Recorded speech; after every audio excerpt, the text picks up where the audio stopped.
Shalom, selamat malam semua.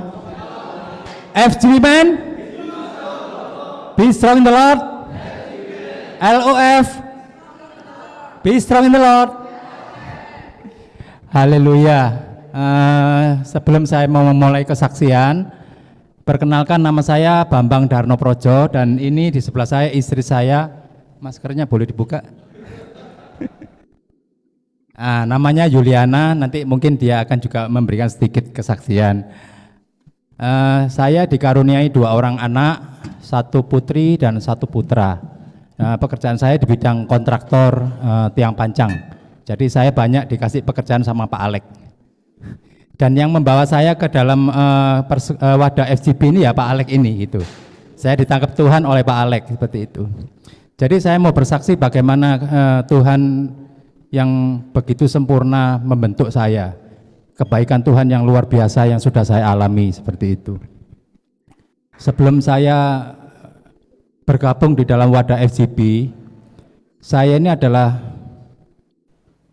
pria yang angkuh, ya, pria yang karep-karepi dewi. Karena saya merasa saya itu memulai pekerjaan dari nol dan saya berjuang sendiri sampai saya berhasil.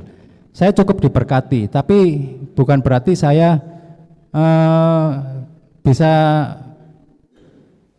melakukan perbuatan-perbuatan yang baik seperti itu. Jadi karena saya merasa bisa mendapatkan semua ini oleh hasil usaha saya menjadi angkuh, saya menjadi sombong. Jadi seperti yang biasa Ko Ayung sampaikan pada saya itu, keinginan daging, keinginan mata, dan keangkuhan hidup itu yang ada dalam hidup saya waktu itu. Jadi saya hanya memikirkan diri saya, tidak pernah memikirkan orang lain, termasuk istri saya dan juga anak-anak saya juga kurang perhatian dari saya. Tapi bukan berarti saya tidak bertanggung jawab itu ya. Saya tetap bertanggung jawab, saya bekerja, saya dapat uang, saya juga mencukupi kebutuhan mereka. Tapi secara kasih itu saya tidak punya gitu. Jadi saya cuma memperhatikan kepentingan-kepentingan saya, termasuk hobi-hobi saya. Seperti saya ini suka memancing ya, suka mancing gitu. Dan setiap harinya itu hampir setelah pulang kerja itu saya tinggal keluarga, saya mancing seperti itu. Jadi hampir dikatakan saya itu tidak memikirkan ya apa kebutuhan anak, kebutuhan istri, kesenangan anak, kesenangan istri, saya tidak pernah perhatikan itu semua seperti itu. Nah, setelah saya bergabung di dalam wadah FGB, satu hal yang bisa saya dapatkan di dalam wadah FGB ini adalah komunitas ini luar biasa menurut saya, karena di sana banyak kesaksian-kesaksian, banyak belajar tentang firman Tuhan, bagaimana menerapkan firman Tuhan dalam kehidupan sehari-hari. Itu yang saya dapatkan. Tapi sebenarnya menurut saya juga bagi saya sendiri waktu itu kan saya memang belum bertobat ya, saya belum begitu mengenal Tuhan, saya tidak pernah berdoa, saya tidak pernah ke gereja. Bahkan istri saya pada saat mengajak saya ke gereja, saya tinggal mancing seperti ya seperti itu kehidupan saya yang dulu gitu ya. Tapi luar biasa ya, Tuhan menangkap saya melalui Pak Alek, saya diajak bergabung di dalam wadah FGB. Ya, pada awalnya memang tidak ada banyak perubahan dalam hidup saya. Saya malah merasa FGB ini ngerepoti gitu loh. Kok datang ya cuma kumpul-kumpul, makan, terus sharing-sharing seperti itu. Ya waktu itu saya tidak menganggap seperti yang maksud saya tidak ada sesuatu yang istimewa sebenarnya. Ya mungkin karena waktu itu saya tidak dekat sama Tuhan seperti itu. Nah, yang terjadi pada tahun 2020 itu Desember, itu saya mengalami sesuatu yang cukup membuat saya itu kaget gitu. Waktu itu istri saya itu mengalami sakit perut yang bagian bawah ini sakit. Nah, pada saat itu saya tidak merasa itu adalah sesuatu yang mengkhawatirkan. Karena dulu istri saya juga sering sakit dan waktu itu diperiksa ke dokter ternyata cuma ada infeksi saluran kencing gitu, seperti itu. Tapi di perjalanan ternyata sakitnya ini semakin lama semakin bertambah berat. Sampai suatu saat itu istri saya tidak bisa menahan sakitnya. Waktu itu saya paksakan istri saya itu untuk ke dokter. saya ajak istri saya ke dokter. Saya akhirnya putuskan ke dokter kandungan waktu itu. Nah, di dokter kandungan itu, dokter itu berkata bahwa ini adalah kista atau tumor gitu. Dan kalau lihat bentuknya ini adalah tumor yang ganas. Jadi dokter itu bisa melihat dari hasil USG, itu kalau dia lihat bentuknya seperti ini, itu kemungkinan besar sudah kanker ganas. Nah, waktu itu saya sama istri saya nangis ya, istri saya nangis, dan seharusnya saya juga tidak boleh nangis karena saya harus menguatkan istri saya kan. Tapi dengan kondisi dokter yang bilang seperti itu, saya juga akhirnya nangis gitu. Nah, tapi di perjalanan pulang saya berusaha kuatkan istri saya. Nah, saya coba cari second opinion dokter yang lain gitu. Dokter yang lain juga berbicara kemungkinan juga kanker gitu, tapi disuruh tes darah. Nah, pada hasil tes darah ternyata memang CA125-nya itu tinggi. Nah, tinggi sekitar hampir 200 ya waktu itu ya. Nah, akhirnya masih kurang percaya saya. Waktu itu saya akhirnya ambil dokter yang ketiga, di sana disuruh CT scan. Nah, hasil CT scan juga menunjukkan bahwa ini adalah tumor, dan tumor ini dari bentuknya sudah pasti ini kanker seperti itu. Saya hampir bisa dikatakan sama istri itu kehilangan pengharapan ya dalam hidup saya. Saya benar-benar, aduh, kok seperti ini ya? Kok maksud saya kok menjadi hidup saya itu kok enggak bisa seperti biasa, maksudnya seperti orang-orang yang normal, enggak ada sakit penyakit. Tapi waktu itu saya benar-benar pikir ya, kalau saya enggak berada di dalam wadah FGP, saya enggak tahu bagaimana cara saya berdoa. Saya juga enggak ngerti apa yang terjadi gitu. Dan pada saat itu, pada saat istri saya sudah tidak kuat lagi menahan sakit, sampai menangis, sampai badannya dingin semua, itu saya sampai ikut menangis. Saya peluk istri saya ajak dia itu berdoa. Saya enggak ngerti caranya berdoa, tapi saya percaya ya Tuhan itu tahu. Tuhan itu enggak perlu saya itu harus berdoa dengan kata-kata yang bagus dan segala macam, tapi Tuhan melihat hati saya mungkin ya. Waktu itu saya hancur hati, saya menangis, saya berdoa sama Tuhan, saya serahkan semuanya. Tuhan, kalau ini memang ada di dalam rencana Tuhan, wis aku tak manut ayo apa jarene Tuhan, terserah Tuhan mau apa gitu. Pada saat itulah aku merasa ya, saya sama sama istri saya ini merasa ada kekuatan, kembali ada kekuatan. Seolah-olah yang dulu saya tidak percaya sama Tuhan itu tiba-tiba Tuhan taruh iman dalam hati saya gitu. Ya mungkin iman ini memang masih kecil ya, tapi waktu itu saya merasakan ada kekuatan, ada kuasa Tuhan itu mengalir gitu, membuat saya itu punya pengharapan. Istri saya juga seperti itu, jadi akhirnya saya bisa mendapatkan suatu kekuatan untuk bisa menjalani semua ini. Ternyata memang seperti yang teman-teman sampaikan bahwa kekuatan orang percaya itu ada di dalam doa, itu betul gitu. Jadi waktu itu saya percaya ya, doa saya itu benar-benar dijawab oleh Tuhan. Tuhan berikan saya kekuatan, Tuhan berikan saya pengharapan. Waktu itu saya putuskan sama istri saya untuk menjalani operasi, karena sudah tidak mungkin ini ditahan terus, jadi akhirnya harus dioperasi. Nah, hasil operasi semuanya berjalan dengan baik, karena saya percaya itu adalah kekuatan dari Tuhan. Jadi saya bisa hadapi semuanya, istri saya juga bisa hadapi semuanya. Hasil operasi, terus habis itu dibiopsi. Waktu itu sudah tidak ada ketakutan lagi saya. Sama istri saya merasa tenang sekali gitu loh. Diambil, dibiopsi, hasilnya memang benar, kanker. Stadiumnya sudah 3C dan harus mengalami kemoterapi, harus menghadapi kemoterapi selama dokter sarankan 12 kali seperti itu. Ya bersyukur ya, saya dengan adanya kondisi istri saya seperti ini, saya tetap bisa berdoa sama istri sebelum kemoterapi, setelah kemoterapi, semua bisa kami jalani dengan baik. Kami percaya ya, saya percaya semua itu karena kebaikan Tuhan ya, karena Tuhan itu mengerti gitu loh, mengerti bahwa sebenarnya apa yang saya alami ini bukan karena Tuhan mau mencobai saya, bukan, tapi Tuhan izinkan terjadi supaya saya itu bisa mendekat sama Tuhan. Selama 2 bulan ya, saya minta maaf ya teman-teman, saya agak off karena memang kondisi mama saya naik turun kayak grafik running itu ya. Kadang membaik, kadang memburuk, kadang membaik, memburuk, dan itu cukup menyita konsentrasi seluruh keluarga karena di saat satu sisi kita pagi kita terima berita baik, sore kita terima berita buruk, besoknya terima berita baik, besoknya lagi kita terima berita buruk, hampir tiap hari selama 2 bulan. Dalam perjalanan 2 bulan itu, puji syukur, teman-teman, saya bersaksi bahwa teman-teman di FGP saya sama sekali tidak meninggalkan saya. Dalam setiap pertemuan kita tiap Selasa, saya selalu diingat dan selalu dipanggil. Walaupun mohon maaf ya teman-teman, waktu itu saya betul-betul, kadang waktu itu saya sampai, kita Zoom di ICU ya, saya di rumah sakit waktu itu ya. Karena jadwal saya memang untuk ngisi, saya sudah mundur-mundur banyak. Waktu itu saya terima kasih, saya masih ingat Pak Halim waktu itu bilang sudah tinggalin aja, walaupun saya bawa sharing firman. Di saat mama saya sekritis di rumah sakit, di ruangan sebelah.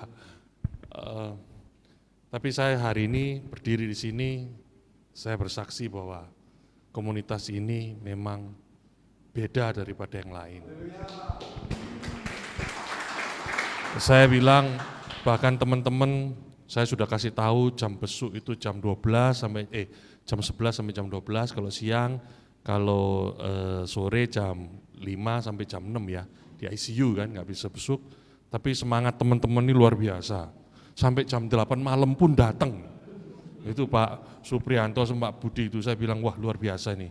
Kalau perlu ini jam 12 malam, kalau jam besuk dibuka 24 jam itu kira-kira mungkin teman-teman ini sudah, karena kesibukan saya paham ya, kita semua pengusaha ya, kita semua ada kesibukan, tapi saya dengan semangat itu, saya sungguh kagum.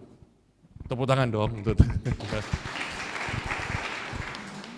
Di saat detik-detik terakhir, saya masih ingat 2 hari sebelum hari H, waktu itu hari tanggal 1 ya Pak Halim, kebetulan libur, tanggal merah, Jumatnya cuti bersama, Sabtu mama saya nggak ada, teman-teman sempat datang.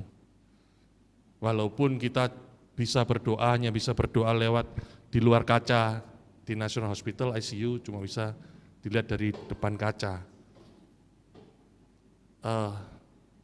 Saya juga sangat berharap pada waktu itu sebenarnya kita bisa langsung mendoakan di samping mama saya. Tapi memang prioritas waktu itu kan untuk keluarga. Hanya di waktu-waktu terakhir, hanya keluarga dekat yang boleh masuk ya Pak Halim ya. Tapi di depan keluarga saya, di depan keluarga besar saya pada waktu hari itu, adik-adik saya semua Buddha ya, Buddha, Theravada, dengan seluruh keluarga besar saya, teman-teman saya, sahabat-sahabat saya, menyempatkan diri, kita walaupun berdiri, berdoa membuat lingkaran, dan mendoakan mama saya, termasuk menguatkan saya. Di situ keluarga saya melihat betapa teman-teman saya, sahabat-sahabat saya, berdiri kokoh, tidak meninggalkan saya, menghibur saya, mendoakan mama saya mendapat jalan yang baik ya. Hari ini saya ucapkan terima kasih lagi kepada teman-teman ya. Jadi waktu di rumah duka pun kawan-kawan 2 kali datang ya Pak Halim ya. Di tengah kesibukan teman-teman, saya belum lupa juga istrinya Pak Robert, waktu itu saya minta tolong, kebetulan istrinya dokter radiologi di National Hospital. Jadi waktu itu saya sempat minta tolong juga ya. Nah, terima kasih Pak Robert. Jadi tidak satu kali pun teman-teman kita meninggalkan kita.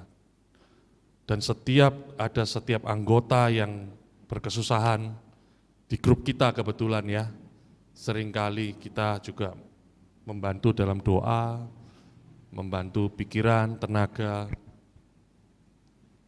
Saya rasa komunitas ini harus bertambah jumlahnya kayaknya ya. Membernya rasanya harus lebih banyak ini. Tapi memang saya paham di sini kita melayani ya, sesuai tema malam hari ini, melayani itu kadang sulit ya, karena yang dilayani banyak orang. Makin banyak orang makin pusing sebenarnya, ya bos. Jadi wapres saja ini rambut udah hampir botak ini bos. Ya toh, presnya aja sudah pucat pasi gitu kadang-kadang balik. Memang ya tugas kita melayani. Dan kalau komunitas ini ingin maju dan besar, pemimpin-pemimpinnya berarti sudah harus ekstra double melayani ya, dengan hati dan cinta kasih ya Pak Ari. Terima kasih, mungkin itu yang terima kasih. Bagaimana malam ini semuanya baik-baik, bisnisnya baik-baik, nah keluarganya bagaimana? Baik-baik? Nah betul, damai sejahtera, anak-anak semua baik. Puji Tuhan, itu orang full gospel. Saya ngajak bolo. Ini 2 kali saya berdiri di depan sama istri saya. Sekali kemarin bulan lalu di Mojokerto. Ini 2 kali. Pak silakan duduk Pak, santai aja kalau ketemu saya Pak.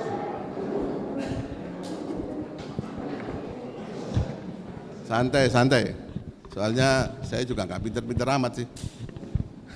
Cuma saya kan diperintah senior saya Pak Budi Leo sharing. Saya pikir sharingnya kayak kemarin yang saya sudah hafal. Ganti Pak. Ternyata di rombongan sini kan nggak bisa dengarkan 2 kali. Nah saya belajar lagi. Nah mohon maaf kalau nanti salah.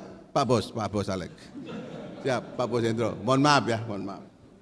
Jadi pertama-tama saya mengucapkan terima kasih untuk kesempatan ini pada JM Manugrah, Pak Presidennya dan Wakil, juga JM Mas, Presidennya dan Wakil. Terima kasih kesempatan untuk saya bisa sharing. Tidak semua mungkin dikasih kesempatan untuk sharing, tapi hari ini saya merasa tersanjung. Saya juga terima kasih buat Pak Bambang. Pak Bambang ini baik Pak, saya selalu suruh sharing. Tapi ternyata kesaksiannya sekarang sudah lancar Pak. Kemarin pertama kali kesaksiannya kakinya getar-getar, tapi dia sudah berdiri dari sini. Wenceng Pak, stop Pak. Bambang top Bambang. Nah, pertama-tama katanya kalau di full gospel mesti mengenalkan diri dulu. Nah, coba Pak. Saya Benny Gunawan. Sama saya ini istri saya. Gin, ini istri saya. Saya sudah 37 tahun. Ya, 40 potong 3 Pak, sorry Pak. Jadi saya kenal istri saya ini waktu saya pacaran tuh istri saya ini kos di kantornya full gospel Pak. Nah ini sudah pernah saya ceritakan. Jadi saya waktu berpacaran saya ketemu dengan beberapa founder full gospel.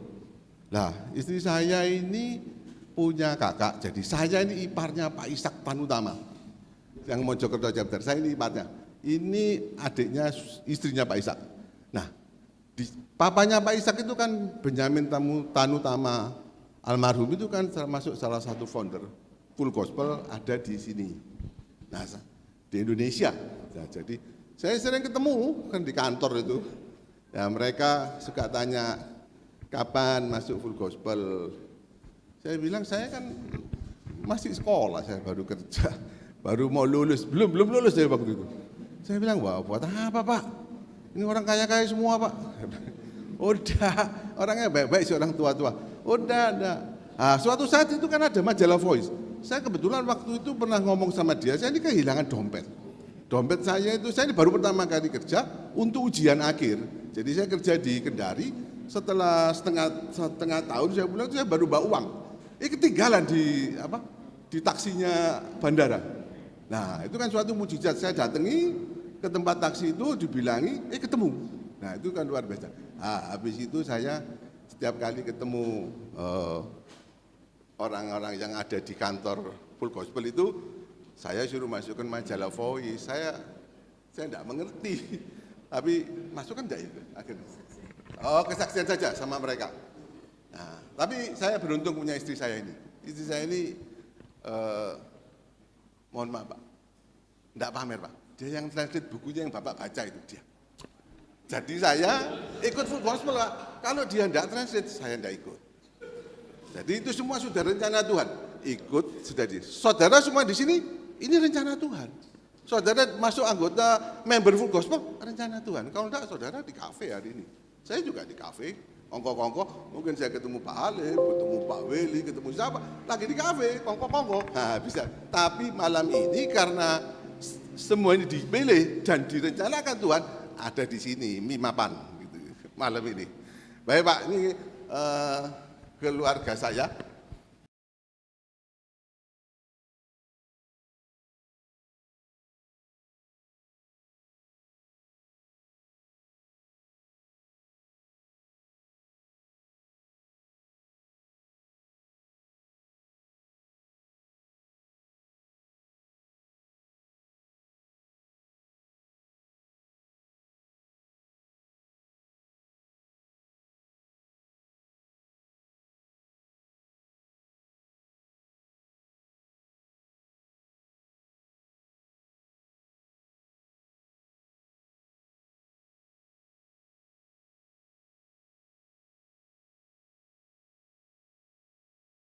Ini saya ini berdiri di sini karena saya ini kemarin ikut tur ke Israel.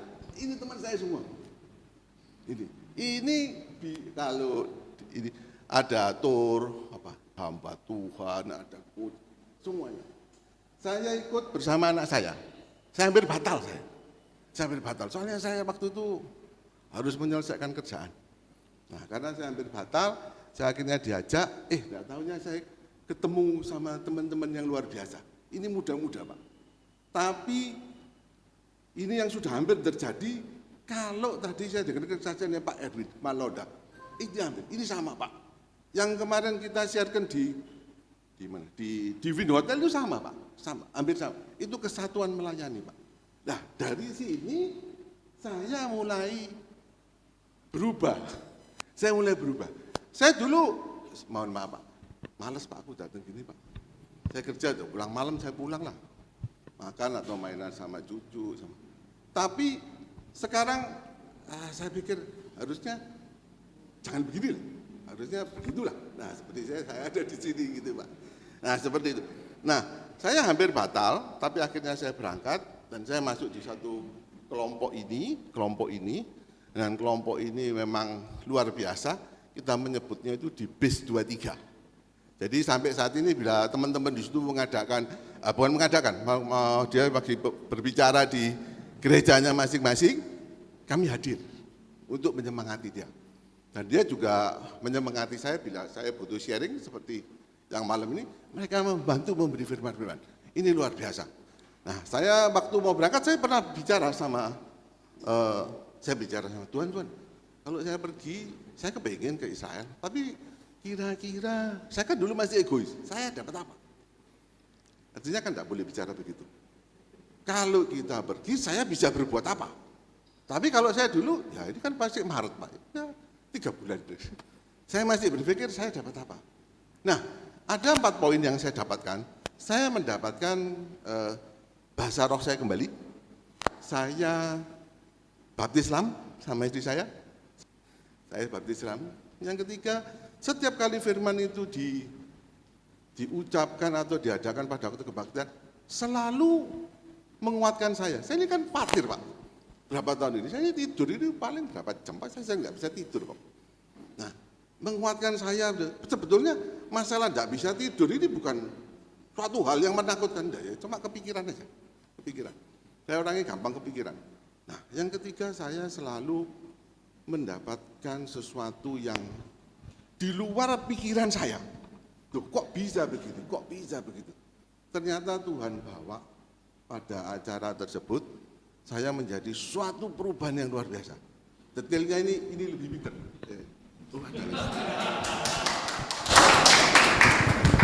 Biar lama Pak. Selamat malam Bapak Ibu Saudara yang saya kasih, Shalom. Suami saya tukang nembak. Saya sebenarnya nggak siap untuk berbicara dan saya memang bukan orang yang bisa berbicara di depan umum. Orangnya detail soalnya. Ditata semua, saya punyeng. Iya. Terima kasih atas kesempatan yang diberikan. Malam ini kita Pak Beni kan akan share tentang melayani ya. Dulu saya mempunyai paradigma yang salah tentang melayani. Saya merasa nggak layak karena yang saya tahu bahwa kalau kita melayani, kita ini harus seseorang yang sudah lahir baru, yang sudah berbuah, menunjukkan buah-buah roh, ada kasih, ada sukacita, ada kesetiaan, ada penguasaan diri.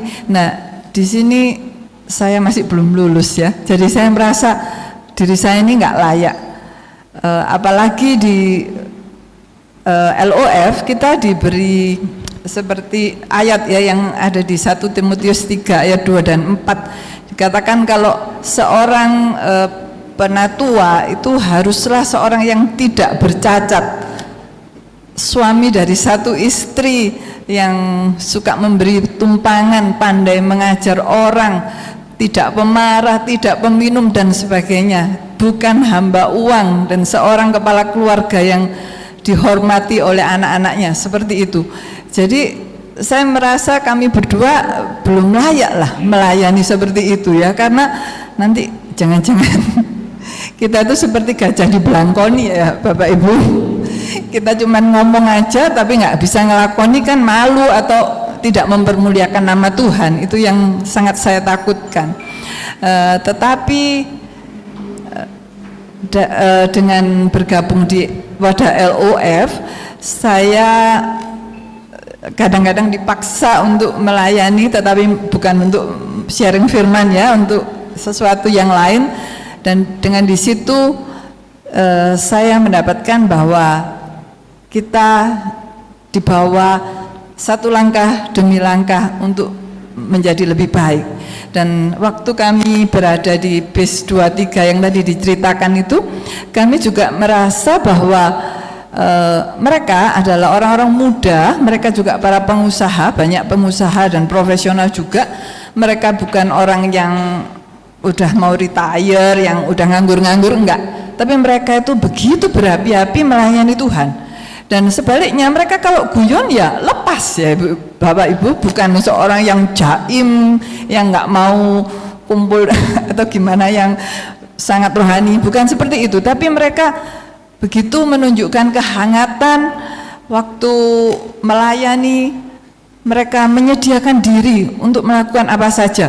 Bahkan mereka yang bos-bos itu mau melayani, mengambilkan apa, kalau waktu kita dibaptis di Sungai Yordan itu ada yang menyediakan diri untuk nungguin baju, nungguin apa, padahal mereka adalah orang-orang yang lumayan berada ya, sangat berada.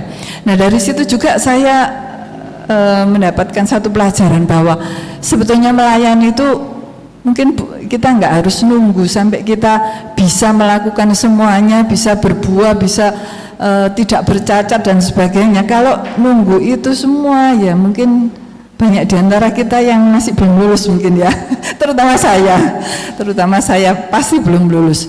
Nah tapi sebaliknya di dalam pelayanan itu kita saling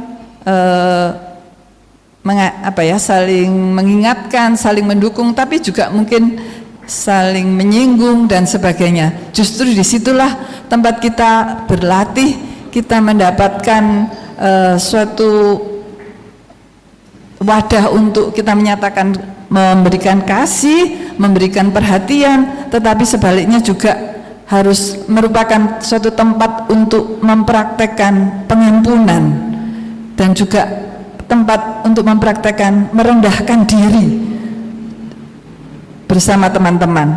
Pengampunan ini sangat penting dalam pelayanan, dan kerendahan hati itu adalah kuncinya, karena tanpa itu kita akan tersinggung. Tapi kalau kita sudah mengalami kasih Tuhan, maka kita akan dimampukan, kita akan diberikan kekuatan untuk kita dapat bertahan.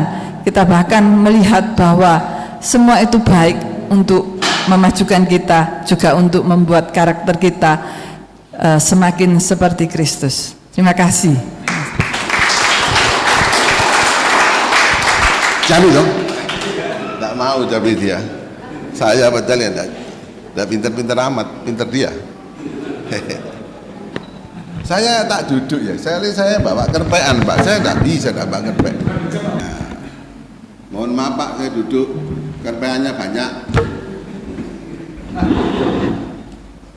Saya bukan pembawa firman yang top, jadi mesti ngerpek. Kurang hafal Pak. Saya mengucapkan terima kasih lagi Pak Budianto Lehu, yang kemarin saya pikir saya ini mengulangi yang tadi saya bicarakan. Nggak tahunya yang diundang Siti Chapter, jadi saya kerpek lagi Pak. Latihan Pak, kayak Om Damaris dulu pakai gini. Saya juga berterima kasih buat Pak Halim Gunarso, Pak Andi itu aja, ampun permisi duduk di sini. Pak Willy permisi saya, izin. Pak Alek, nah Pak Alek ini gara-gara Pak Alek tidak jadi ke Semarang, kita City Chapter ke Semarang. Itu Pak, tapi itu bukan suatu kebetulan, itu rencana Tuhan. Jadi kita bisa bersatu, kumpul, dan kita bisa berbicara sama teman-teman. Nah, bisa pelayanan di Semarang sama Pak Bos Budi. Saya juga berterima kasih pada, hari ini ada Pak Bernard. Nah, kemarin saya ngundang teman-teman saya, teman-teman arsitek. Pak, saya ini arsitek Pak, tapi gak pinter-pinter amat Pak, biasa-biasalah. Ya.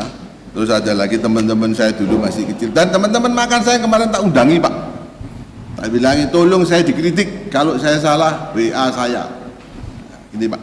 Nah, saya mau memulai hal ini adalah tadi sudah dijelaskan sama istri saya bahwa kami ada satu perubahan besar karena kami ada di dalam BIS 23 ini. Kalau kami tidak ada di dalam BIS 23 atau 25, saya nggak ada di sini Pak. Ya kok ada di BIS 23 itu Pak. Jadi saya bisa duduk di sini. Bapak kan tahu, Pak Alek ini paling tahu, Pak Budi, Pak siapa ya mungkin yang saya ini kan orang yang jarang datang Pak bikin full gospel. Jarang Pak. Nah pada waktu saya pulang, saya ketemu Bang ini mesti dirubah. Cara berpikir kita ini harus dirubah. Supaya apa? Supaya kita lebih banyak mengajak jiwa. Teman kita kan banyak, tapi sekarang di mana dia? Karena kemarin waktu di Win Hotel kita adalah menyuarakan atau membagikan sharing soal kesatuan melayani. Ya Pak Bos ya. Nah tadi si Pak Erwin Malonda itu sudah ngomong ya. Siapa yang bisa membantu mendoakan? Siapa Pak yang orang tuanya? Siapa? Teman full gospel Pak. Siapa yang di situ terus sampai di ICU dan mau berdoa di depan ICU? Temannya full gospel Pak. Siapa yang bisa membantu? Pak siapa namanya Pak? Sorry, Pak Robert. Minta tolong ini istrinya untuk lihatin ini fotonya. Bapak.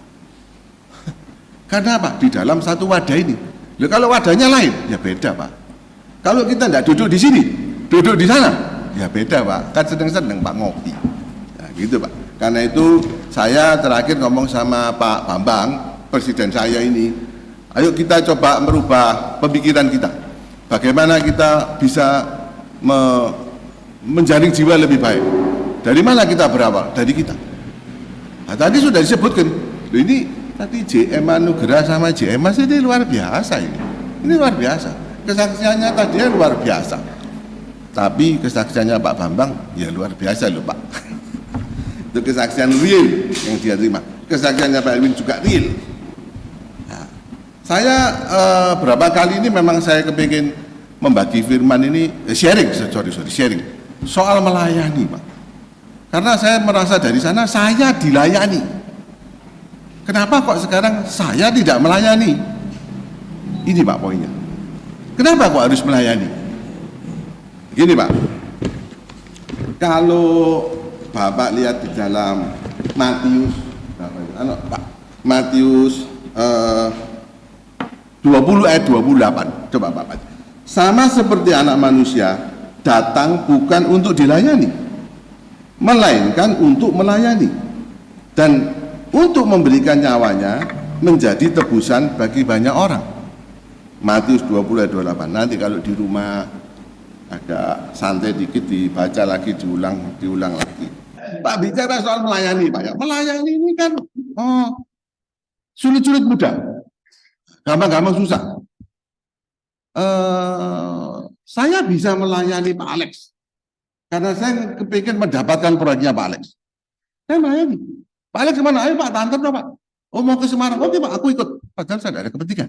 Nah, kalau masalah ini tanya Pak Bambang, karena sih dapat order banyak dari Pak Alex, Pak Bambang.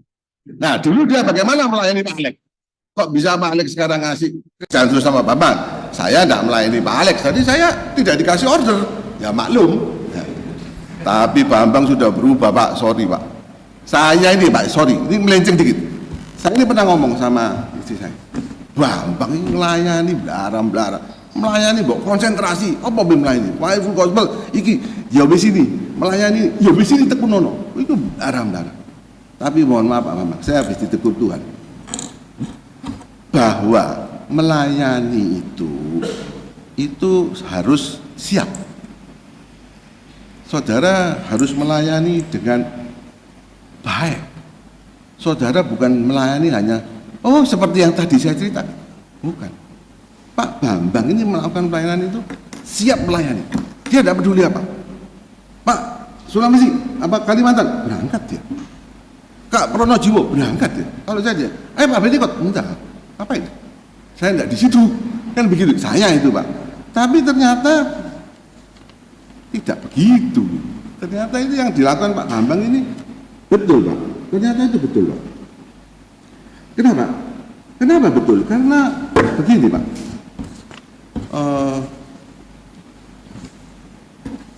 Begini Pak. Melayani itu bukan suatu yang tersedia. Saya tersedia bisa melayani di sini. Saya bisa. Saya tersedia. Ben, besok melayani ya. Kayak beri perintah Pak Bos ini. Ya, saya tersedia dan bersedia untuk melayani. Itu Pak. Tapi tersedia itu bukan bersedia. Kalau Pak Budi ngomong, Ben itu atur di sound system. Loh, saya tidak ngerti Pak. Saya tidak datang saya. Karena saya tidak mempunyai hati yang bersedia melayani. Mestinya kan saya datang. Ya saya datang kalau kita kan tinggal manggil David tuh. David tolong bareng ono. Ya apa jalan ngeset ini? Sudah, saya duduk, David kerja. Nah, saya tidak ngerti. Itu namanya bersedia. Tapi kita ini kan selama ini tersedia saja, belum bersedia. Nah, kita ini mesti merubah. Tapi sorry Pak, yang di JM ini mungkin sudah tersedia semua Pak. Saya loh Pak yang belum tersedia. Ini semua sudah loh Pak, sudah bersedia dan tersedia. Saya tuh belum. Maaf. Maaf dulu, maaf. Kalau enggak pulang nanti saya dicegat itu. Jadi tadi kan sudah jelas, Anda melayani. Semua orang bisa melayani. Tidak ada satu orang yang tidak bisa melayani. Tapi dengan hati atau tidak. Kalau tidak dengan hati, ya biasa kita melayani. Pak tolong antar no pulang Pak. Tak antar no pulang Pak. Pak ini kota saya, gampang. Kan begitu. Tapi itu melayani. Tapi kalau dengan hati, dia tidak bisa ngomong. Pak, ada yang jemput? Tidak ada.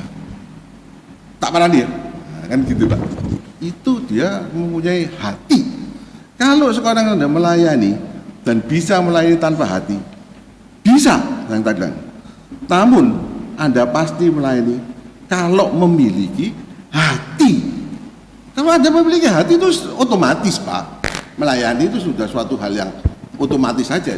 Oh ya saya ke sini, oh ya saya ke situ. Itu. Nah, tadi kalau kita balik, melayani berarti tersedia dan bersedia. Nah, itu. Ada dua hal. Itu dan ter itu sudah bermasalah intinya kalau kita salah mengartikan. Itu dua poinnya. Dan melayani yang saya maksud itu adalah melayani dengan hati. Dengan hati kita yang tulus. Dengan hati kita.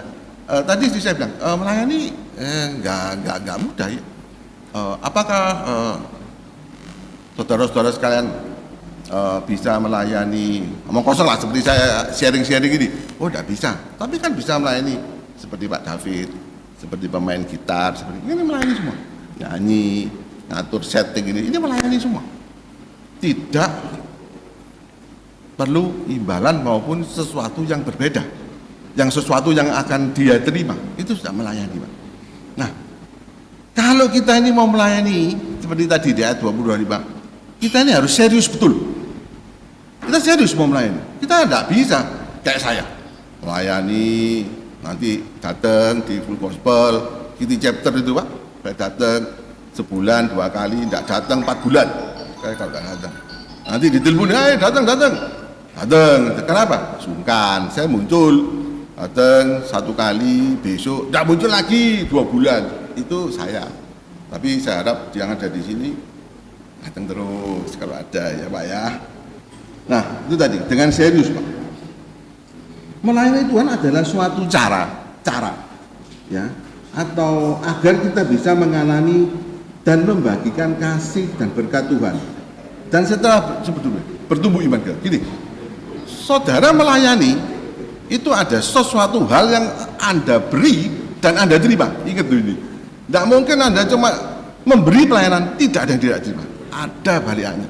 Dari sana Anda mendapat balikan pengembalian berkat atau segala macam, itu menjadi suatu tambahan kepandaian dalam kita sendiri. Dari hal yang tidak ngerti, sekarang saya jadi ngerti. Dari hal yang tidak itu, kita menjadi mengerti. Itu melayani. Dan yang menjadi berkat, gini Pak. Saya mau cerita sedikit ya Pak, sedikit. Kantor saya itu dipakai CG Pak, pakai CG, terus dia itu salah satu orang CG itu tanya, bapaknya anak CG, kantornya siapa ini? Oh ini kantornya Pak Benny Pak. Lu kerja apa? Oh ya kerja ini. Oh iya tak Pak? Oh iya. Lu bagus tak? Lu ini terkenal ini Pak. sorry Pak, aku guyonan. Ini bisa dipakai Pak, jujur bang. Nah, akhirnya dia bisa memanggil saya untuk ikut tender. Ya saya ikut lah.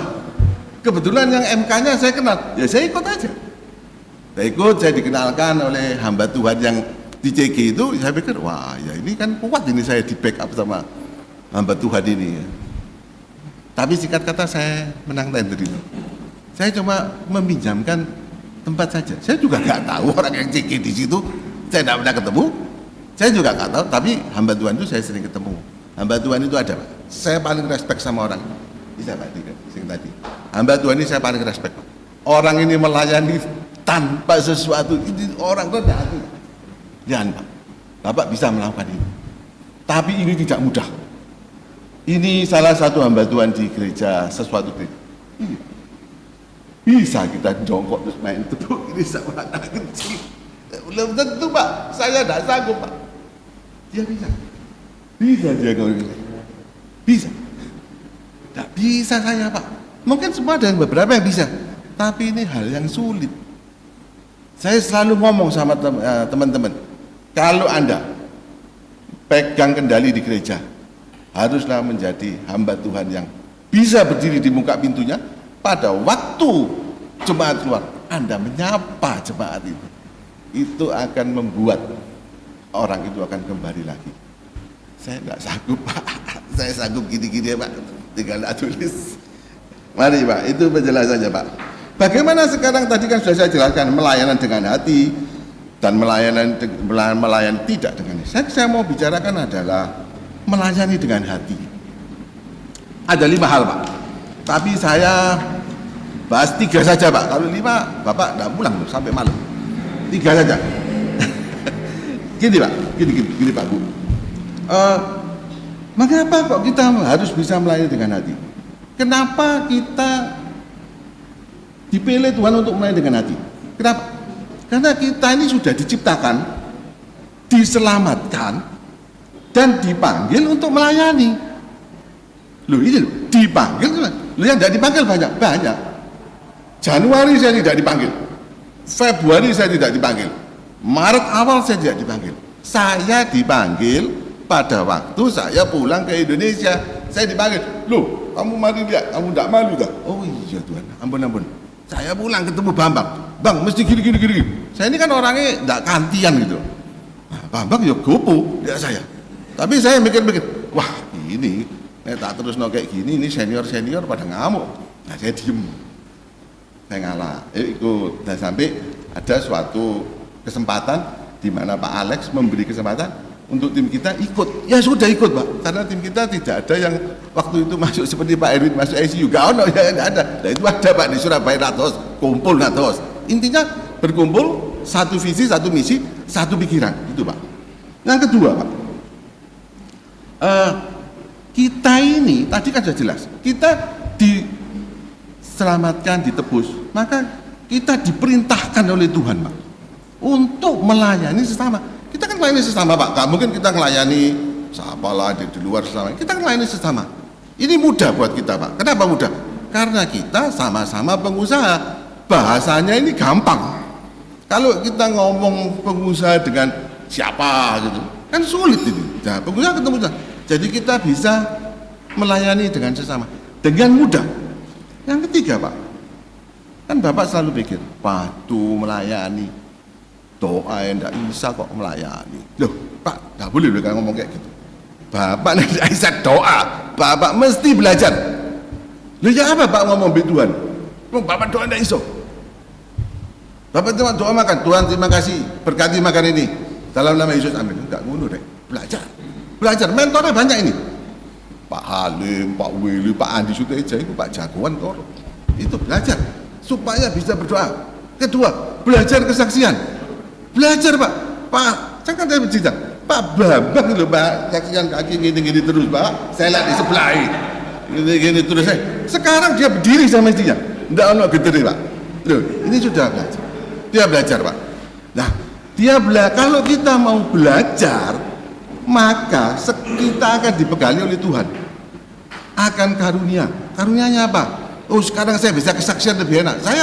Saya misalkan melayani apa? Saya kesaksian aja Pak, aku malas Pak baca firman. Ya kesaksian aja, kesaksiannya makin baik. Oh saya senang puji-pujian ya kayak ibu ini. Wah kenceng Pak puji-pujian ini. Kayak seperti itu. Ya sudah dilatih terus sampai puji-pujian itu menjadi baik.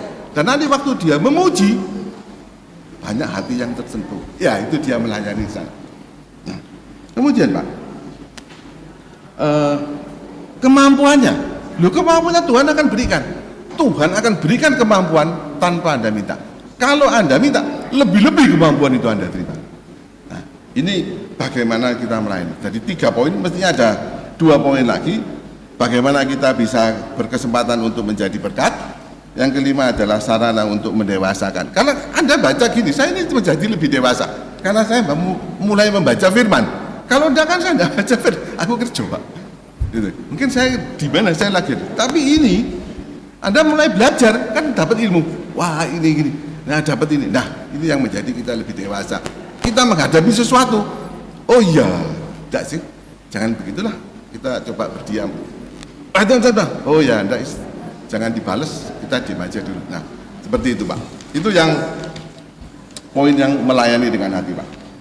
Nah, ini kan saya cuma dikasih waktu sedikit Pak. Tak kebut ya Pak. Bentar ya, saya izin minum Pak. Haleluya. Tepuk tangan buat haleluya. Saudara siap melayani? Amin. Belum kenceng Pak suaranya Pak. Siap melayani? Haleluya, siap, top. Anak muda Pak Bos. Nah sekarang saya mau bercerita tentang Kisah Rasul 1 ayat 8. Nah ini Pak, ini salah satu ayat yang kemarin saya diskusikan dengan teman saya yang hamba Tuhan. Ayat ini berbunyi, tetapi kamu akan menerima kuasa kalau Roh Kudus turun atas kamu. Dan kamu akan menjadi saksiku di Yerusalem, di seluruh Yudea, Samaria, dan ujung bumi. Ini kita Pak. Ini tugas kita. Tugas member full gospel.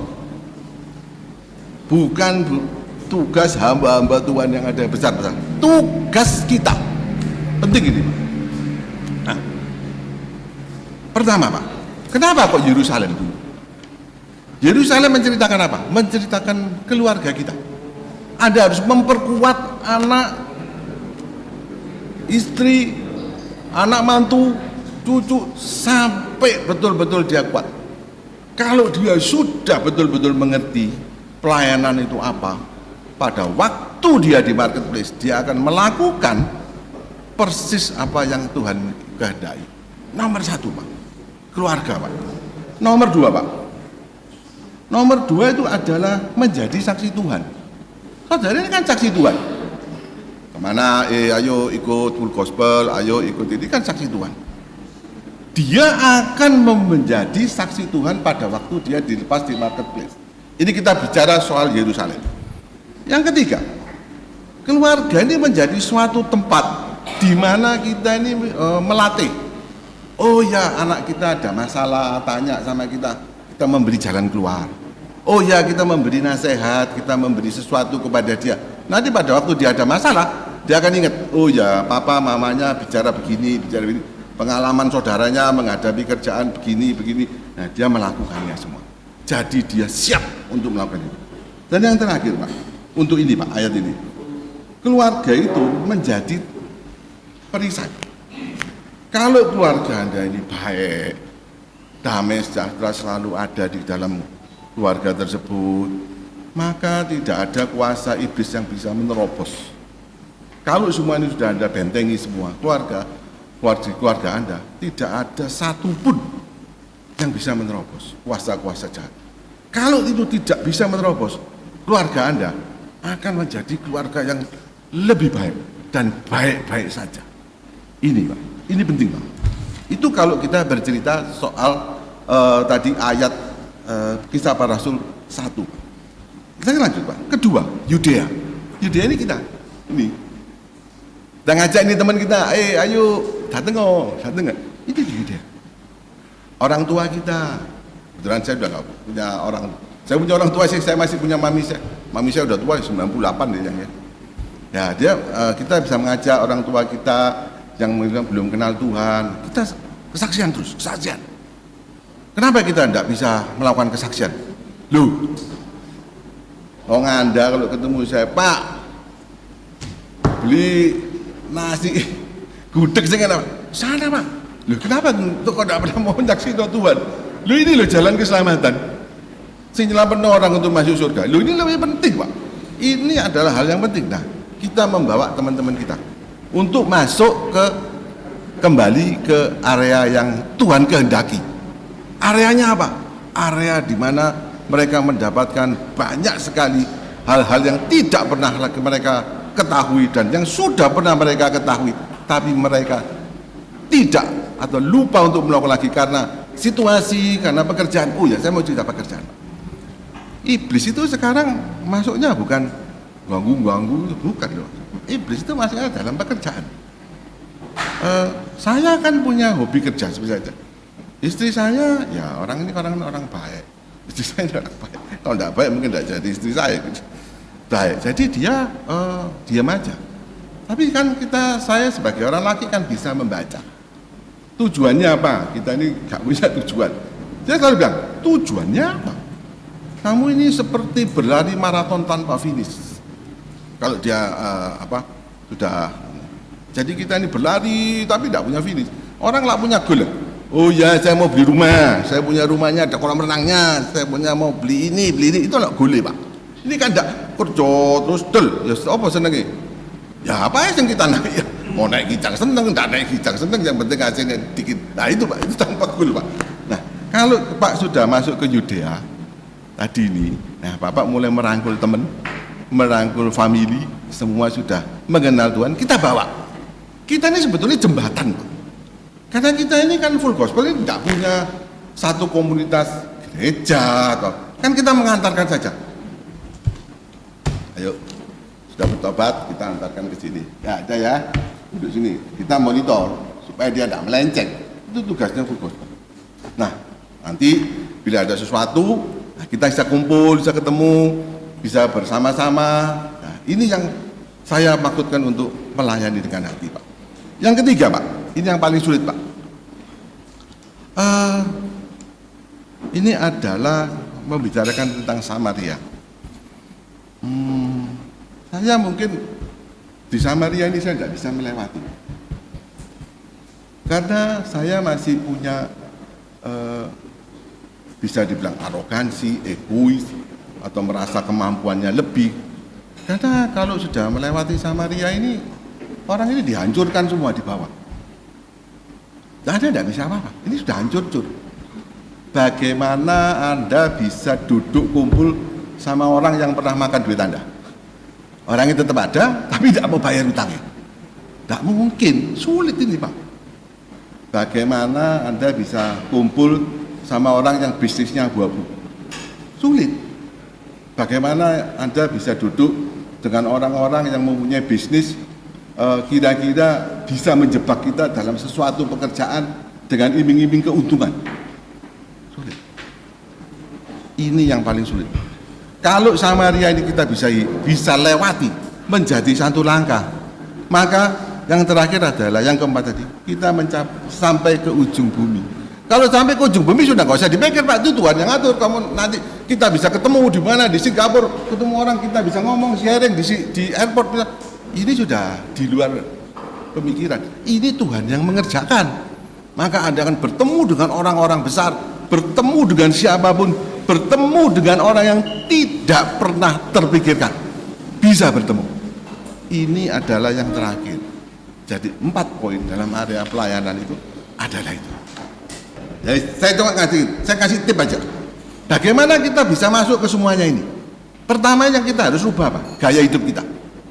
Gaya hidup kita yang dulu, saya ini kan orangnya, saya tidak mau direpoti, saya tidak pernah ngerepoti orang. Saya juga tidak perlu, ya saya pokoknya ya jalan seperti biasa. Orang-orang bilang, oh Benny sombong. Ya saya tapi tidak pernah merugikan dia kok. Ya sombong itu orangnya kayak gini. Ya saya tidak pernah, saya diem aja. Masa mau marah? Nah kita harus ganti gaya hidupnya itu Pak. Gaya hidupnya bagaimana kita ganti? Kita ini harus punya gaya hidup yang helpful. Kita ini kita jalan. Dulu saya jalan kan diem Pak. Sekarang kalau kita jalan ya mukanya dibuka dikit lah. Ya. Siapa yang suka hamba Tuhan yang suka mukanya dibuka sedikit? Pak Arifin Pak. Saya itu sering ketemu sama dia. Tapi dia kalau jalan di airport ketemu, kan rasanya mukanya itu enak dilihat. Nah kalau dia ketemu saya, woi Ben, nah, saya kan jaraknya jauh sama dia. Bagaimana? Nah sudah, rangkul. Sudah menjadi hamba Tuhan? Belum kok. Belum saya tidak itu. Jadi kalau kita ini suka menolong, kita ini suka menjadi menolong dan suka menolong dan sangat menolong dan bermanfaat bagi teman-teman kita atau bagi sekeliling kita ini, sekeliling kita kan kita tidak kenal. Ini kan saya tidak kenal di sini ada banyak tidak kenal. Tapi kita ini, oh iya rumahnya mana? Oke kita bantu atur naik mobil bersama. Itu kan menolong. Kita tidak pernah berpikir seperti itu. Tapi kan kita juga tidak salah. Dia berdiri di situ nunggu Grab ya kita pulang aja kan nggak salah. Itu tidak ada kesalahan. Tapi bagaimana kita untuk menjadikan kita menjadi orang yang seperti itu. Nah, kalau Anda sudah masuk di gaya hidup yang seperti ini, Pak, maka rasanya kita kalau mau melayani itu gampang. Tapi kalau kayak saya ini sulit mungkin saya. Karena karakternya ini. Jadi kalau saya pikir saya mungkin masih ngerubah karakternya. Saya masih saya tidak senyum-senyum sendiri sih di jalan atau di mall kan pikir saya gila atau saya pasang saya juga enggak, tapi mungkin kita rubah lah, kita belajar untuk merubah. Nah untuk belajar merubah itu diperlukan kuasa Roh Kudus. Kalau kita tidak punya kuasa Roh Kudus tidak bisa ini tidak mungkin seperti yang tadi saya tayangkan, tidak bisa Pak. Yang kedua, yang terakhir Pak, yang terakhir itu adalah ini. Anda ini kan suka melayani, Anda selalu berusaha untuk menarik jiwa untuk ikut di dalam persekutuan ini. Dia tidak ikut, tapi Anda sudah selamatkan. Minimal apa yang sudah saudara bicarakan itu dia bisa terima. Soal nanti dia mau kapan bertobat tidak ada urusan. Saya kemarin ikut TNT-nya yang kemarin dulu Pak Budi yang di Jakarta. Itu kan Pak Rudi Yap itu ketemu teman sekolah. Teman sekolahnya diajak ikut full gospel, ya datang dia. Oh teman sekolah kok. Nah setelah itu ditelepon lagi suruh datang, tidak datang. kalau enggak salah namanya Pak Johan. Diundangi presiden chapternya semua, dikumpul, dikepung, diganti nomor handphonenya, diblok. Akhirnya ketemu lagi. Sampai suatu saat kalau enggak salah ya Pak, dia tuh melihat presiden chapternya ini sakit Pak. Tak sederhana sih. Presiden chapter sakit, terus dia lihat full gospel yang dia pegang chapter ini kok jadi begini. Dia langsung tersedia untuk mimpin.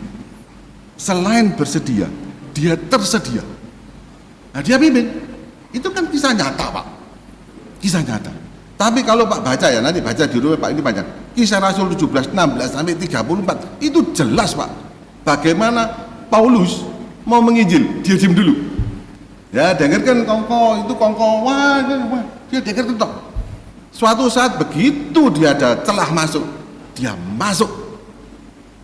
Kita tidak bisa masuk dengan firman, tidak mungkin. Kita harus masuk dengan pergaulan dulu.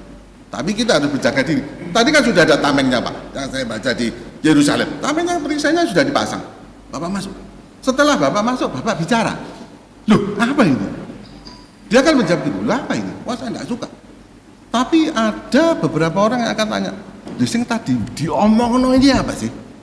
Oh, nah Bapak masuk lagi lebih dalam. Oh begini. Kenapa saya bisa mengomongkan lebih dalam? Loh Pak, gini loh Pak.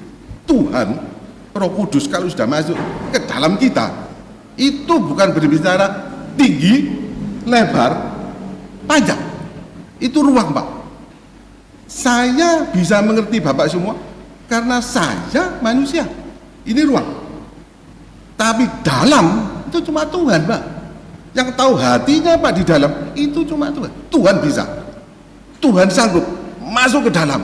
Pada waktu itu masuk ke dalam, saudara terbakar. Saudara terbakar apinya, maka api roh itu jangan sampai padam di dalam hati kita. Begitu Pak kira-kira. Saya udah selesai Pak. Habis. Saya mewakili untuk kita berinteraksi teman-teman. Saya percaya malam hari ini kita bisa berkumpul semua karena apa Bapak-bapak, Ibu-ibu? Kita bisa berkumpul malam hari ini karena apa? Karena apa? Kita bisa berkumpul malam hari ini karena apa? Ya, kasih karunia Tuhan, Roh Kudus juga yang ada di dalam hati kita ya. Ada lagi yang bisa kasih lebih tepat, ibu-ibu? Berkat Tuhan, kasih karunia Tuhan. Sebenarnya lebih tepatnya itu karena cepecing, ya. Oke, joke. Tapi begini, Jatim 1 ini cepecingnya itu masih 92 orang yang belum masuk. Tapi saya percaya, bukan di sini. Mungkin yang chapter yang di luar Pak Andi sana.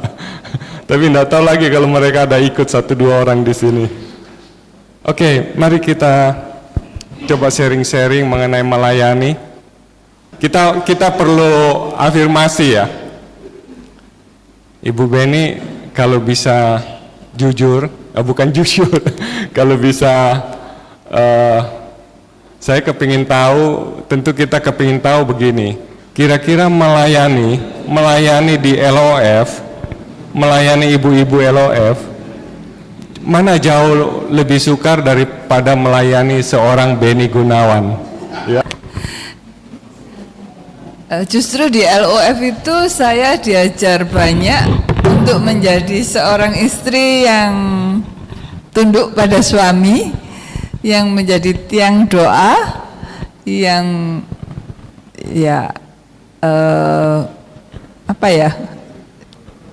saya belajar banyak sih di LOF untuk bisa menjadi istri yang lebih baik ya. Saya belum baik, tapi mungkin lebih baik karena saya tahu ada Tuhan yang memberi kekuatan. Memang nggak mudah ya, seorang istri harus tunduk pada suami dalam segala hal. Kadang-kadang istri juga punya kehendak ya. Kadang-kadang ya, aduh kok nggak sama dengan yang kita inginkan. Tapi di saat itu kita diingatkan bahwa kita bukan tunduk kepada manusianya, tetapi kita itu lagi melakukan perintah Tuhan. Karena itu adalah perintah yang jelas. Tuhan katakan, hai istri, tunduklah pada suamimu seperti kepada Tuhan. Nah, kalau kita kepada suami yang kelihatan aja kita nggak bisa tunduk, gimana kita bisa tunduk kepada Tuhan? Nah, itu yang membuat kami istri-istri yang tergabung di Wadah LOF belajar banyak untuk coba melakukan seperti itu. Terima kasih. Terima kasih. Kalau bisa tahu apa ada ibu-ibu yang belum bergabung di LOF? Ada? Semua sudah bergabung mungkin ya. Jadi LOF ini memberi dampak begitu untuk bisa menghadapi suami. Oke, kita juga disaksikan lewat Zoom. Mungkin Pak Indra mau ngomong, Pak Indra? Ya, kasih masukan buat Pak Beni. Ya, bagus sekali. Pak Beni kalau bicara selalu nyaman, enak didengar. Karena nggak pakai kiasan-kiasan, nggak pakai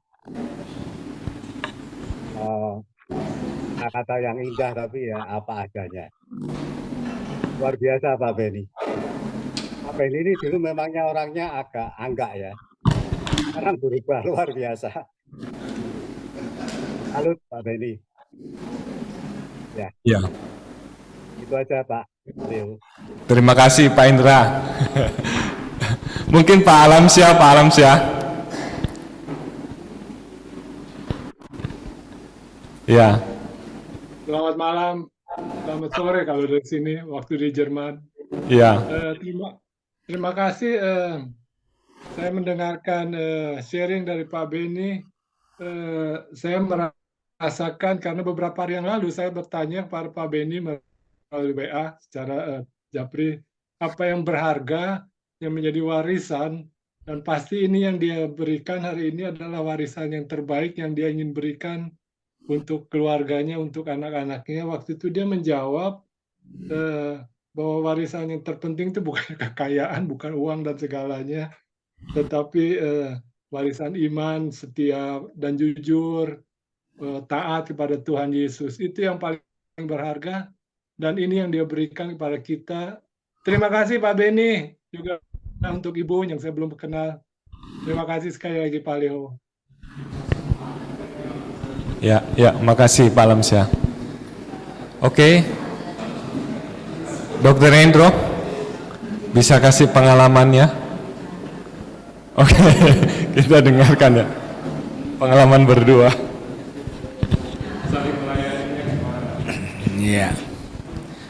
Jadi pengalaman saya di FGB ini, ya sudah puluhan tahun ya, mulai dari Denpasar 84 sama Pak Iwan ini datang.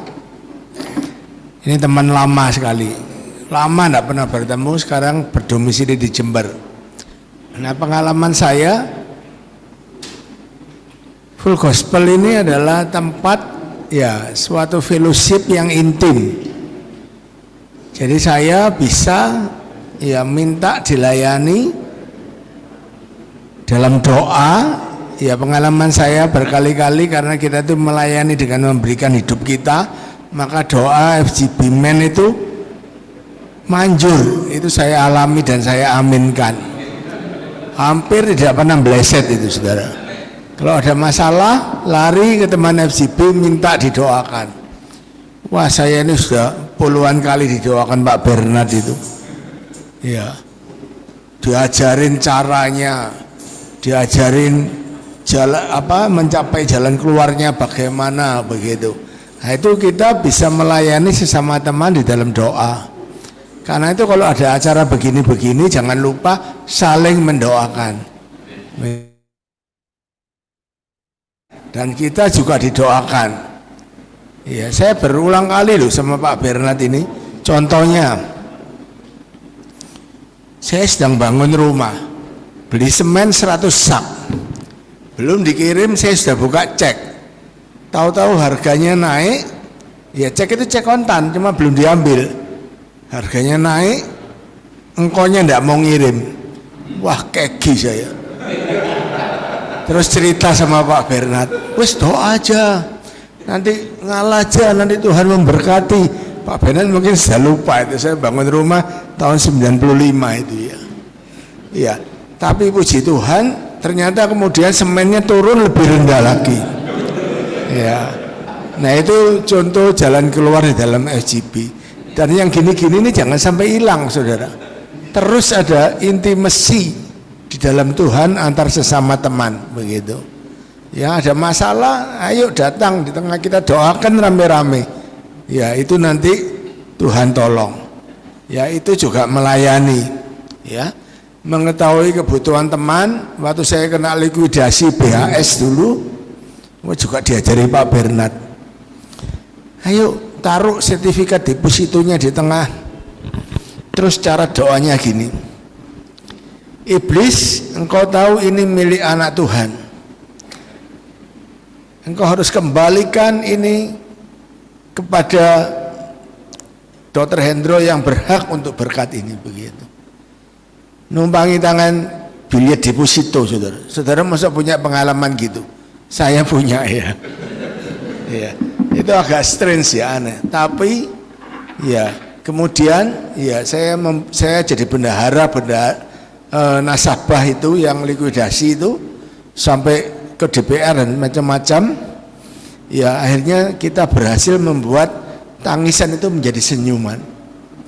Ya Tuhan tolong luar biasa, dan memang mujizat karena uangnya itu bisa keluar lagi, begitu. Jadi saudara yang di sini ini perlu pelayanan apa? Ayo angkat tangan, bilang, kita doakan. Tidak ada yang mustahil bagi Tuhan. Dan tidak ada yang mustahil bagi kita FGP Men yang percaya. Ya, terus pelayanan itu pokoknya apa yang bisa kita buat, ya kita berhasil guna buat ladang Tuhan, yaitu pelayanan. Terima kasih.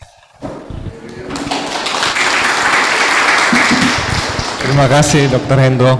Teman-teman mungkin karena waktu ya, jadi kita berikan kesempatan buat Pak Bernard untuk memberikan closing statement buat kita ya. Pak Bernard. Ya. Saya rasa sudah bagus sekali tadi Pak Benny. Cuma saya mau tambahkan aja. Tadi yang poinnya kan melayani dengan hati. Itu benar sekali. Jadi kita melayani dengan hati, tapi bukan hatinya kita ya. Kita harus melayani dengan hatinya Yesus yang kita layani. Hatinya Tuhan Yesus itu bagaimana, saudara? Karena kita kan berhadapan dengan jiwa-jiwa. Sama seperti Tuhan Yesus juga menghadapi jiwa-jiwa. Di dalam Matius pasal 9 ayat 36 dikatakan, melihat orang banyak itu, tergeraklah hati Yesus oleh belas kasihan kepada mereka. Ini yang saya mau garis bawahi pada malam hari ini. Adakah belas kasihan Allah ada di dalam kita semua, di dalam melayani Tuhan, melayani jiwa-jiwa. Karena mereka, katanya, lelah dan terlantar seperti domba yang tidak bergembala. Memang ketika kita berjumpa pribadi dengan Tuhan Yesus, hati kita tuh diubah, sehingga kita ini bisa merasakan hatinya Tuhan Yesus. Sehingga kita ini bisa melayani dengan hati yang berbelas kasihan. Dan saya tambahkan juga, saya sebenarnya dulu juga jadi majelis gereja, ketua majelis, tapi kadang-kadang untuk melayani itu kurang dengan hati yang jatuh belas kasihan. Tapi puji Tuhan, saudara, ketika makin kita bertumbuh, ditambah lagi kita menerima baptisan Roh Kudus dengan tanda berbahasa lidah. Hati ini rasanya, Tuhan, apa yang saya bisa berbuat di dalam pekerjaan saya? Saya melihat jiwa-jiwa, para mandor, tukang-tukang, para pelaksana yang belum mengenal Tuhan Yesus. Hati saya menangis. Hati saya, Tuhan, apa yang saya bisa lakukan? Dan ternyata saudara-saudara sekalian telah memberikan jalannya. Mandor-mandor itu ditemukan, saya undang, kemudian diberikan firman Tuhan di rumah saya, ala full gospel, sambil makan-makan, mereka menerima Tuhan, mereka menerima firman Tuhan. Tapi kemudian sebagian dari mereka tidak mau, saudara. Tapi satu saat ada satu mandor kepala, maksudnya mandor kepala itu dia yang punya pengaruh. Ketika dia datang ke kamar kerja saya, berdua di dalam kamar kerja saya itu saya tanya, Lan, namanya Pak Milan, kamu ketika datang sebulan sekali mendengar khotbah daripada pendeta itu, kamu bagaimana? Saya katakan, saya kepingin tahu hatinya itu bagaimana. Tapi dia kemudian berkata, saudara, Pak, ketika saya mendengar firman Tuhan itu, Pak, saya kemudian berhenti minum minuman keras. Saya berhenti mabuk-mabukan, Pak. Dan saat ini saya tidak mau lagi, kalau Sabtu saya terima uang gaji. Kemudian saya habiskan berfoya-foya untuk beli minuman keras, mabuk sampai pagi. Tapi sekarang saya sudah tidak lagi mau untuk mabuk-mabukan itu. Waduh, saya merasakan hati yang belas kasihan melihat jiwa-jiwa. Itu membuahkan hasil, saudara. Kemudian saya maju lagi pada waktu itu. Pada waktu itu saya masih baru di full gospel, belum bisa melayani dengan sungguh-sungguh bagaimana. Tapi hati saya ini mau. Saya melihat ketika dia jawabnya begitu ada perubahan. Ketika firman itu ditaburkan, saya langsung maju lagi. Maukah kamu menerima Yesus yang kamu dengar itu sebagai Tuhan dan Juru Selamat pribadimu? Dia langsung bertelur di hadapan saya, saudara. Dan dikatakan, saya mau, Pak. Nah, itu kemudian saya pegang kepalanya. Saya pada waktu itu masih belum diajari bagaimana pertobatan dan lain sebagainya. Tapi saya paksa atau saya pegangi kepalanya dan dia terima Tuhan Yesus. Dan akhirnya dia bertumbuh, berkembang, membawa tukang-tukangnya sehingga akhirnya menjadi suatu gereja yang sampai sekarang ini juga masih ada dan saya layani juga setiap sebulan sekali, tapi sudah generasinya sudah berubah.